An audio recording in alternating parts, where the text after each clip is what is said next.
बर्फ से ढकी एक सर्द रात, रूस के एक पुराने शहर की तंग गलियों में एक लड़का खामोशी से चल रहा है। इसके आसपास की दुनिया खौफ, ताकत और रियासती कंट्रोल के एहसास से भरी हुई है। वो न किसी अमीर घराने से ताल्लुक रखता है, न इसके पास कोई खास असर रसूख है, लेकिन इसके अंदर एक चीज बहुत गहरी है, ताकत को समझने की ख्वाहिश। वो जानना चाहता है कि दुनिया को असल में कौन चलाता है। क्या हुकूमतें सिर्फ पार्लियामेंट और सदूर से चलती हैं? क्या फौज असल ताकत है, या फिर वो लोग जो पर्दे के पीछे बैठकर फैसले करते हैं, फाइलें खोलते हैं, फोन सुनते हैं, राज जानते हैं और फिर पूरी रियासत का रुख बदल देते हैं? यही लड़का आगे चलकर रूस का सबसे ताकतवर शख्स बनने वाला है। एक ऐसा आदमी जिसने खुफिया एजेंसी के एक अफसर के तौर पर अपने सफर का आगाज किया, सोवियत यूनियन के टूटने को अपनी आंखों से देखा और फिर एक बिखरे हुए मुल्क को संभालने के नाम पर ताकत को इस अंदाज में अपने हाथ में जमा किया कि कई लोग इसे जदीद रूस का मेहमार कहते हैं और कई इसे एक सख्त गिर हुक्मरान। इस शख्स का नाम है व्लादिमीर पुतिन। सवाल यह है कि आखिर एक आम केजीबी अफसर रूस का सबसे ताकतवर लीडर कैसे बन गया? इसने रूस को कैसे बदला? और इसकी कहानी सिर्फ एक शख्स की कहानी है या एक पूरी रियासत की सोच की कहानी? व्लादिमीर पुतिन 7 अक्टूबर 1952 को सोवियत यूनियन के शहर लेनिनग्राड में पैदा हुए, जिसे आज सेंट पीटर्सबर्ग कहा जाता है। ये शहर सिर्फ एक आम शहर नहीं था, ये वो जगह थी जिसने दूसरी जंग अजीम के दौरान तारीख के खौफनाक तरीन मुहासरों में से एक बर्दाश्त किया था। जर्मन फौज ने इस शहर को घेर लिया था और भूख, बीमारी और बमबारी ने लाखों जिंदगियां निकल ली थी। पुतिन के वालिद ने जंग के दिन देखे थे। वो सोवियत बहरिया और बाद में फैक्ट्री के काम से मुंसलिक रहे। इनकी वालिदा एक सादा घरेलू खातून थी। पुतिन का बचपन किसी शाहाना माहौल में नहीं गुजरा। इनका खानदान एक ऐसे अपार्टमेंट में रहता था जहां कई खानदान एक ही इमारत में मुश्तरका बावर्ची खाना और बाथरूम इस्तेमाल करते थे। ये वो रूस था जहां गुर्बत, रियासती नज़म और जंग की यादें अभी तक जिंदा थी। बचपन में पुतिन न बहुत नुमाया तालिब इल्म थे और न ही शुरू से ऐसे नजर आते थे कि एक दिन रूस के सदर बनेंगे, लेकिन इनमें एक चीज शुरू से देखी गई, वो थी जिद और कंट्रोल की ख्वाहिश। बचपन में वो जिस्मानी तौर पर बहुत ताकतवर नहीं थे, इसीलिए उन्होंने अपनी कमजोरी को ताकत में बदलने का रास्ता तलाश किया। वो मार्शल आर्ट्स की तरफ आए। जूडो और सांबो ने इनकी शख्सियत पर गहरा असर डाला। जूडो में सिर्फ जोर नहीं, तवाजुन, वक्त, हिकमत अमली और सब्र भी होता है। यही चीजें बाद में पुतिन की सियासत में भी देखी गई। वो सिर्फ ताकत से नहीं बल्कि वक्त देखकर हरकत करने वाले शख्स के तौर पर सामने आए। पुतिन ने बाद में खुद भी कई मर्तबा कहा कि जूडो ने इन्हें जिंदगी का तरीका सिखाया। जवानी में पुतिन के जहन में एक खास तस्वर पैदा हुआ। वो सोवियत रियासत के इस हिस्से का हिस्सा बनना चाहते थे जो ताकत का असल मरकज समझा जाता था। ये था केजीबी। सर्द जंग के जमाने में केजीबी सिर्फ एक खुफिया इदारा नहीं था, बल्कि सोवियत ताकत की अलामत था। ये इदारा मुल्क के अंदर निगरानी करता था, बैरून मुल्क जासूसी करता था, मुखालफीन पर नजर रखता था और रियासती मफादात की हिफाजत को अपना मुकद्दस फर्ज समझता था। पुतिन पर सोवियत जासूसों, जंगी कहानियों और रियासती ताकत के तस्वर ने गहरा असर डाला। उन्होंने कानून की तालीम हासिल करने का फैसला किया क्योंकि इन्हें लगता था कि यह रास्ता इन्हें रियासती निज़ाम के अंदर ले जा सकता है। उन्होंने लेनिनग्राड स्टेट यूनिवर्सिटी में दाखिला लिया, कानून की डिग्री हासिल की। ये वो दौर था जब एक नौजवान पुतिन आहिस्ता आहिस्ता अपने ख्वाब के करीब जा रहा था। 1975 में यूनिवर्सिटी से ग्रेजुएशन के बाद पुतिन को केजीबी में शामिल होने का मौका मिला। ये इनकी जिंदगी का पहला बड़ा मोड़ था। अब वो इस दुनिया में दाखिल हो चुके थे जिसे वो ताकत का असल मरकज समझते थे। केजीबी में तरबियत आसान नहीं थी। वहां सिर्फ जिस्मानी मशक नहीं होती थी, बल्कि खामोशी, राजदारी, नफ्सियाती समझ, राब्तों की टेक्निक, मुखालिफ की नीयत पढ़ने की सलाहियत और रियासती वफादारी, सब कुछ सिखाया जाता था। पुतिन ने इसी माहौल में अपनी अमली जिंदगी शुरू कर दी। ये वो जमाना था जब सोवियत यूनियन और अमेरिका के दरमियान सर्द जंग जारी थी और दुनिया सिर्फ टैंकों और मिसाइलों से नहीं बल्कि मालूमात, जासूसी और खुफिया खेल से भी चल रही थी। पुतिन ने केजीबी में काम करते हुए आहिस्ता आहिस्ता तरक्की की। 1980 की दिहाई में इन्हें मशरकी जर्मनी के शहर ड्रेसडेन भेज दिया गया। यहाँ इनका काम खुफिया निगरानी, मालूमात जमा करना اور सोवियत मफादात की हिफाजत से मुतालिक था। ये तैनाती बज़ाहिर एक आम खुफिया अफसर की पोस्टिंग थी, लेकिन दरअसल यही वो मरहला था जिसने प्यूटन की सियासी सोच को गहराई से शक्ल दी। मशरकी जर्मनी में उन्होंने देखा कि रियासती ताकत कैसे चलती है, अवामी बेचैनी कैसे बढ़ती है और एक ऐसा निज़ाम जो बज़ाहिर मजबूत लगता है वो अंदर से कितनी तेजी से कमज़ोर हो सकता है। 1979 में बर्लिन की दीवार गिर गई। मशरकी यूरोप में सोवियत असर और रसूख कमज़ोर पड़ने लगा। ये सिर्फ एक दीवार का गिरना नहीं था, बल्कि एक पूरे निज़ाम के बिखरने का आगाज था। इस वक्त प्यूटन रेसिडेंट में थे। एक मशहूर वाक़े के मुताबिक जब मुजाहिरीन सोवियत और केजीबी से मुंसलिक इमारतों के करीब पहुंचे तो प्यूटन ने मॉस्को से हिदायत मांगी, मगर इन्हें कोई वाज़ह जवाब ना मिला। बाद में उन्होंने कहा कि इस लम्हे इन्हें पहली बार महसूस हुआ कि अगर रियासत कमज़ोर पड़ जाए तो सब कुछ अचानक टूट सकता है। ये तजुर्बा इनके जहन में बहुत गहराई से बैठ गया। शायद यही वजह है कि बाद के बरसों में उन्होंने रूस में रियासत की कमजोरी को सबसे बड़ा खतरा समझा। 1991 में सोवियत यूनियन टूट गया, दुनिया की एक सुपर पावर खत्म हो गई, नई रियासतें बनी, रूस अपनी अलग शनाख्त के साथ उभरा और एक पूरा निज़ाम माजी बन गया।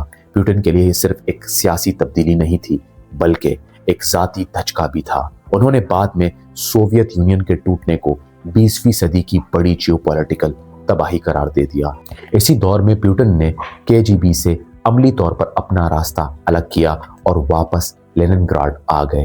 रूस अब एक नए दौर में दाखिल हो चुका था, लेकिन ये दौर आसान नहीं था।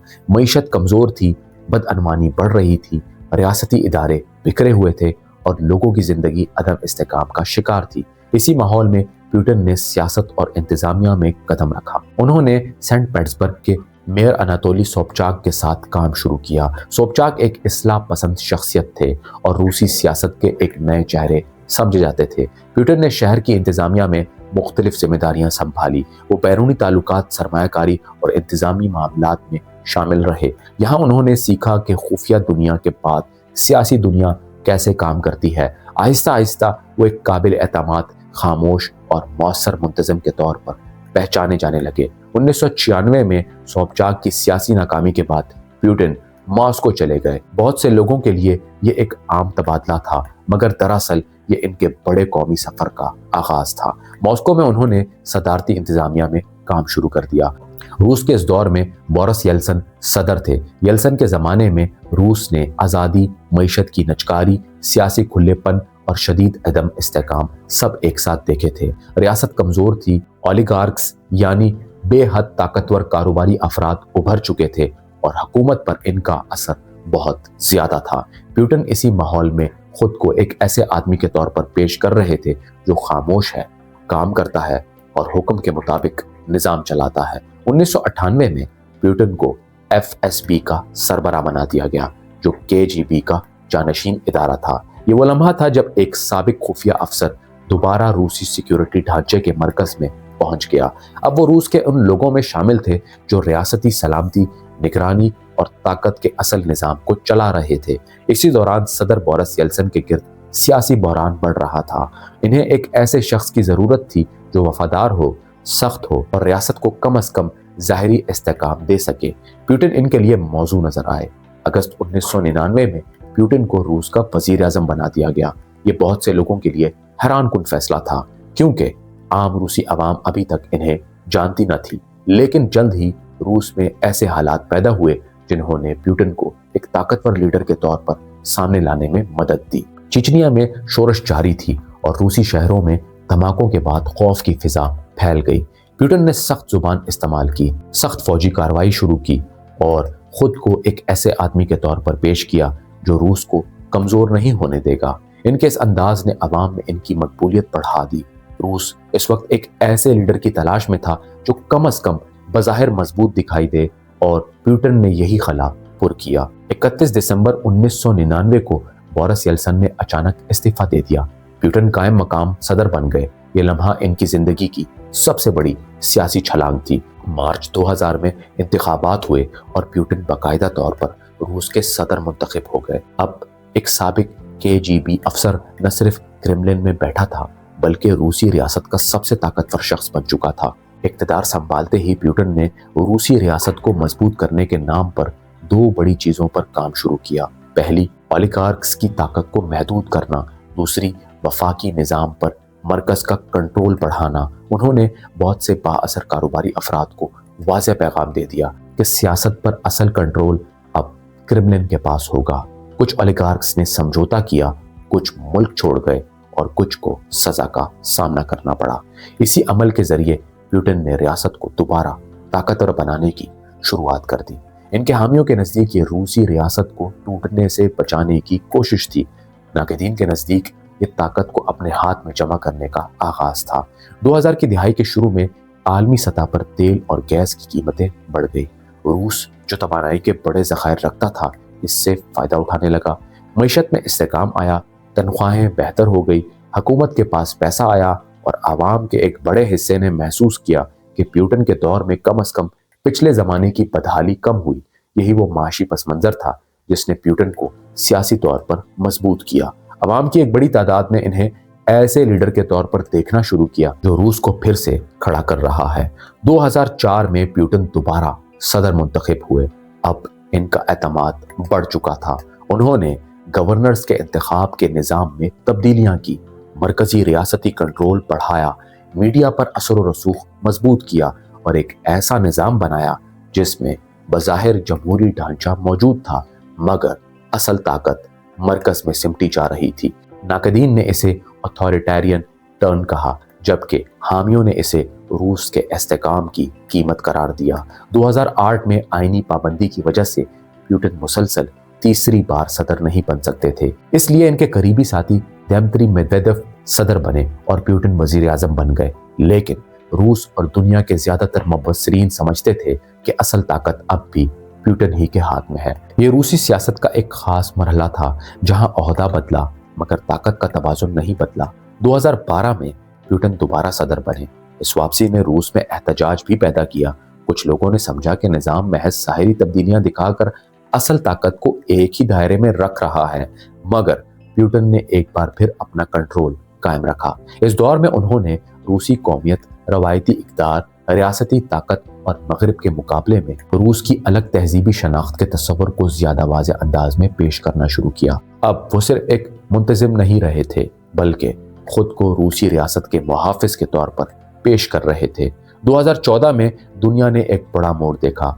यूक्रेन में सियासी तब्दीली के बाद रूस ने क्रीमिया को अपने साथ शामिल कर लिया। ये फैसला आलमी सतह पर बहुत मुतनाज़ा साबित हुआ। मगरबी ममालिक ने इसे गैर कानूनी करार दिया और रूस पर पाबंदियां लगाई। प्यूटिन और रूसी रियासत ने इसे तारीखी इंसाफ और कौमी सलामती के तनाज़र में पेश किया। रूस के अंदर इस फैसले ने प्यूटिन की मकबूलियत में इजाफा किया, क्योंकि बहुत से रूसियों ने इसे कौमी ताकत की अलामत समझा। बाद के बरसों में शाम की जंग में रूस ने बशार अल असद की हुकूमत की हमायत की। इस फौजी मदाखलत ने यह दिखाया कि रूस सिर्फ अपने दिफा तक महदूद नहीं, बल्कि आलमी सतह पर असर डालने की सलाहियत भी रखता है। ये प्यूटिन के लिए एक बड़ा जियोपॉलिटिकल सिग्नल था। वो दुनिया को बता रहे थे कि रूस अब दोबारा आलमी खेल में वापस आ चुका है। लेकिन प्यूटिन के दौर का सबसे बड़ा और सबसे ज्यादा मुतराजा मरहला 2022 में आया, जब रूस ने यूक्रेन पर बड़े पैमाने पर हमला शुरू किया। ये जंग फौरी तौर पर 21वीं सदी के सबसे अहम जियोपॉलिटिकल वाकयात में शामिल हो गई। मगरबी ममालिक ने रूस पर सख्त पाबंदियां लगाई, यूक्रेन को हमायत मिली और दुनिया एक नए कशीदा दौर में दाखिल हो गई। प्यूटिन ने इस जंग को रूसी सलामती, नेटो के फैलाव और तारीखी मसले के तौर पर पेश किया। इनके नाक़दीन ने इसे जहरियत करार दिया। इस जंग ने प्यूटिन की शख्सियत और पॉलिसियों को आलमी बहस के मरकज में ला खड़ा किया। प्यूटिन की शख्सियत को समझने के लिए एक चीज बहुत अहम है। वो खुद को अक्सर एक ऐसे शख्स के तौर पर देखते हैं जो रूस को कमजोरी, जिल्लत और टूट फूट से निकाल रहा है। इनकी सोच पर सोवियत यूनियन के खात्मे, मशरकी जर्मनी में निज़ाम के बिखरने और 1990 की दिहाई के अफरा तफरी भरे रूस का गहरा असर है। शायद यही वजह है कि वो रियासती कमजोरी को सिर्फ एक सियासी मसला नहीं बल्कि कौमी खतरा समझते हैं। इसीलिए उन्होंने मजबूत मरकज, कंट्रोल, सिक्योरिटी इदारों की ताकत और कौमी बयानिए को अपनी सियासत का बुनियादी हिस्सा बना लिया। इनके हामी कहते हैं कि प्यूटिन ने रूस को दोबारा खड़ा किया, ओलिगार्क्स को काबू किया, फौज को मजबूत किया, आलमी सतह पर रूस की आवाज बहाल की और एक ऐसी रियासत बना दी जो अब मगरिब के सामने सर झुकाकर नहीं खड़ी होती। इनके नाक़दीन कहते हैं कि उन्होंने जमहूरी इदारों को कमजोर किया, इख्तिलाफ राय को दबाया, सियासी निज़ाम को सख्त मरकजी कंट्रोल में लिया और रूस को ऐसी राह पर डाल दिया जहां ताकत का तवाज़ुन एक शख्स के हाथ में है। लेकिन चाहे कोई इन्हें हीरो समझे या सख्त गिर हुक्मरान, एक हकीकत वाज़ह है। लेनिनग्राड के एक आम घर में पैदा होने वाला लड़का जिसने जूडो सीखा, कानून पढ़ा, केजीबी में शामिल हुआ, सोवियत ज़वाल देखा, मेयर के दफ्तर से मॉस्को का रास्ता इख्तियार किया और फिर रूसी रियासत के मरकज तक पहुंचा, वो आज जदीद दुनिया के सबसे अहम सियासी चेहरों में शामिल है। इसकी कहानी सिर्फ ज़ाती कामयाबी की कहानी नहीं, बल्कि रियासती ताकत, कौमी शनाख्त, खुफिया इदारों और पोस्ट सोवियत रशिया की पूरी नफ्सियात की कहानी है। अब सवाल सिर्फ ये नहीं कि प्यूटन कौन है, असल सवाल ये है कि प्यूटन ने रूस को क्या बना दिया है और प्यूटन के बाद रूस का क्या होगा। क्या यह निज़ाम इसी रास्ते पर चलता रहेगा? क्या रूस एक बार फिर किसी बड़े मोड़ पर खड़ा है, या फिर प्यूटन के बाद वही खला पैदा होगा जिससे बचने के लिए प्यूटन ने अपनी पूरी सियासत बनाई थी? तारीख का मसला यही है कि वो कभी सीधी लकीर में नहीं चलती और ताकत की कहानियां कभी वाकई खत्म नहीं होती। वो सिर्फ अपना चेहरा बदलती हैं, अपना ज़माना बदलती हैं और फिर एक नई नस्ल के सामने इसी सवाल के साथ वापस आ जाती हैं, असल ताकत आखिर कहाँ होती है?